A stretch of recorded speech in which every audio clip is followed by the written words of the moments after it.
तर मी दिंड्यामध्ये नाही का हे शेती करताना यावर्षी झालेलं नाही का कंडिशनमध्ये हे जे फॉरेस्टवाल्यांचे आहे ना त्यांच्या हुकुमतीमध्ये नाही का आमचं थोडं लॉस झालं. त्यांनी काही शेती करण्यासाठी नाही का आम्हाला काही वाव दिलेला नाही. म्हणून आम्ही आता पोटापाण्यासाठी आपण ह्या गावावरून नाही का दुसऱ्या गावावर नाही का जावं लागत आहे. तरी आम्ही बुधवारी मी आणि माझ्यासोबत होते काही बाया त्यांना घेऊन नाही का रोजीसाठी गेलो होतो आम्ही कुठं गुड्यामध्ये. तर गुड्यामध्ये जाताना नाही का आम्ही इथं थोड्या पाण्यामधूनच गेलो, कारण म्हणजे आम्हाला कसंही करून पैसा कमवावंच लागते ना. इथं तर शेतीचं काहीच नाही, आता एक शेतीशिवाय आपल्याला काही पोटापाण्याचं साधन बी नाही.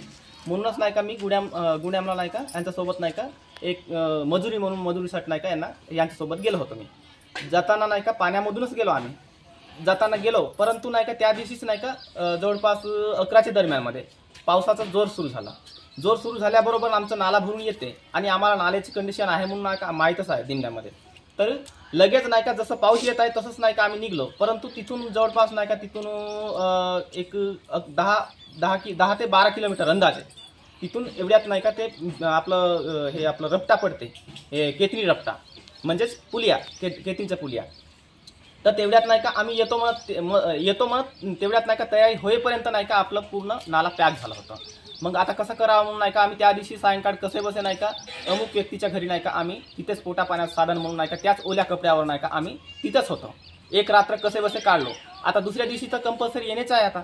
आणि काही बायांचे म्हणजे मुलं बाळ होते लहान, तर त्यामध्ये नाही का कंपल्सरी आम्हाला इथं दिंड्यामध्ये पोहोचणं गरजेचं होतं. परंतु नाला काही कमी होण्याचं काही शक्यता नव्हती. म्हणून नाही का आम्ही त्या मार्गाशिवाय नाही का एक आम्हाला बांडेपल्ली म्हणून नाही का ते तिथून कोरसणीवरून नाही का जवळपास एक 20 किलोमीटरचं अंतर पडते. परंतु त्या जंगलामधून यावं लागते आम्हाला.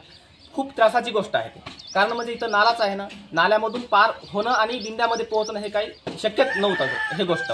म्हणून नाही का मी काय विचार केलो या 12 बायांना घेऊन, आणि मी एक माणूस होतो मी, म्हणून नाही का त्या 12 बायांना घेऊन नाही का मी हे बांडेपल्ली एरियामधून नाही का दिंडा पोहोचण्यासाठी नाही का मी इथं येण्याचा प्रयत्न करत होतो.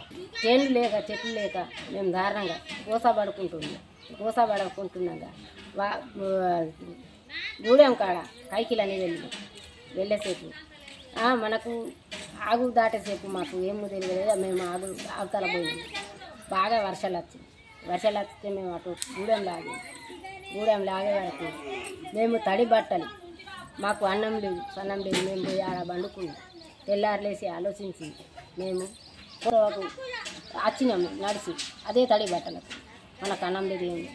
అసలు మెయిన్ కారణం మాకు చెన్ను లేక ఇవన్నీ గోసలు పడి అడిలోకి వచ్చినాం. మేము 9 కాడికెళ్ళి 6 వరకు మేము అడిల్లే కాడబడి మాకు ఏం ఆడేవాళ్ళకేం తెలుస్తారు. అందులో ఒక మగవాడు ఎక్కాలి చూస్తాం. ఆయనకేం తెలియక మనం గల్లి తిరిగి 6 వరకు తిరిగి మేము ఇట్లా దారుణంగా అయినాము. తెలుగులో ఫాస్టెస్ట్ న్యూస్ ఇప్పుడు కొత్త అవతారంలో 5 సెకండ్లోనే పూర్తి వార్తా సమాచారం మీ చేతిలో. సోషల్ మీడియా ట్రెండ్స్ మీ కళ్ళ ముందుకే live TV and voice search ఆప్షన్స్తో ఇప్పుడే డౌన్లోడ్ చేయండి. యాప్ లింక్ డిస్క్రిప్షన్లో ఉంది.